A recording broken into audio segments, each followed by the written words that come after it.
The AKS-74U is a newly available submachine gun sized version of the AK-74, and today I will show you why I fell in love with it, what limitations it has, and why it is an awesome choice for someone wanting to have indoors fighting. I'm saying indoors because it lacks the ability to mount magnified optic and it is not a super accurate gun. But despite its much shorter length compared to the regular AK-74, its accuracy is actually only 0.3 MOA worse, and still better than the M4 with a 10.5 inch barrel, despite its own barrel only being 200mm or 7.87 inches long. In short, you have a rifle shooting proper rifle rounds out of a frame that is essentially a submachine gun similar to an MP5. This can make it an incredible gun in close-ranged fighting, as you can navigate tight spaces more easily without your gun getting stuck to walls or door frames. In its most basic form, the variant that is sold by Artisan Level 1, it features a 30-round mag, 3.5 MOA, 0% recoil control, 0% arm stamina drain, 2% weapon handling and -8% reload speed with a rate of fire of 650 rounds per minute. For the starter town, this is pretty much all you need. Slap on a rubber butt pad for additional recoil control, although it really doesn't matter, and you're good to go with a cheap gun that works really well in some of the tight spaces presented here. You will only have soft point ammo in this stage of the game, which doesn't penetrate any armor at all, but none of the AI here wear any, so you're very much fine. On another note, most of you have been watching my videos for quite some time, so please make sure to like the video and subscribe to the channel. It costs you nothing and it helps me out a ton. Let's move on.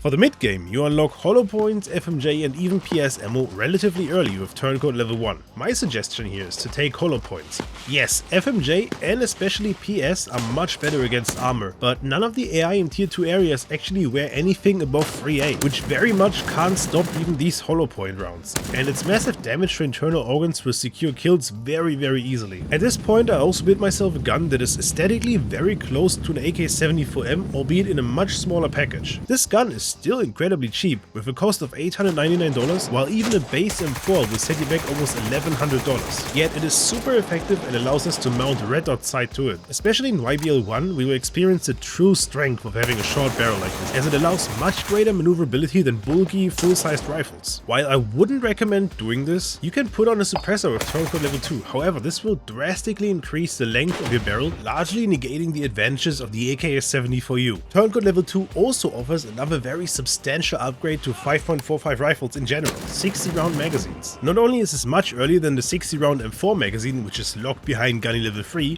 or the 60 round 7.62 AK magazine, which is locked behind Artisan level 3, it is also the only 60 rounder that is available in unlimited stock, which means you will never have to worry about someone else buying up all the good magazines, as the vendor stock is actually faction shared within your server. The last substantial upgrade is unlocked with Artisan level 3, and that's the DTK1 muzzle brake. This beast offers plus 45% muzzle device efficiency, which was formerly called recoil reduction, and effectively turns your gun into a no recoil laser beam weapon of destruction. It also has some really cool perks like the AKS-74U buffer tube adapter, which can only be found in the world, which allows you to mount AR-15 stocks to it, and it also accepts the stock of Redneck series rifles. But I personally would rather keep the buffer tube adapters for other guns, like the AK-12, AK-15, AK-19 and AK-308, all of which needed to also be able to mount AR-15 style stocks. So after I've been glazing this gun for the past couple of minutes, surely it is perfect in every way, right? Well, sadly not.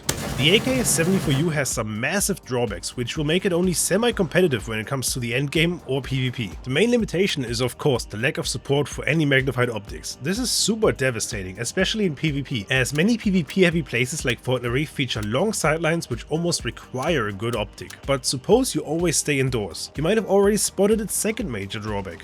The short barrel massively increases the concussive effect and muzzle flash of your gun, to the point where the AKS-74U can feel loud and obnoxious to use, especially in dark areas. At night it can actually become quite hard to even track your target while you're shooting. This is fixed by using the PBS-4 suppressor, but as I mentioned earlier, it massively negates the advantages of having a very short rifle, and it also doesn't offer nearly close to the same muzzle device efficiency as the DTK1 does. All of this, plus the rather mediocre performance of vendor available 5.45 ammunition in the late game, makes it a rather weak gun for high level play. However, if given the right ammo, it will even outperform the short barrel M4 at range when it comes to armor penetration. Overall, for tier 3 areas, I would relegate this gun to become my sidearm when running a bolt action rifle as a main weapon, simply for its low weight but lack of performance versus full-sized rifles in PvP. Thanks to my YouTube members for supporting the channel. If you also want to check out the chart I made for the bullet performance against armor, you can find it in the video description. Until then, check out this video where I had some PvP while fighting off tons of enemies in YBL 1.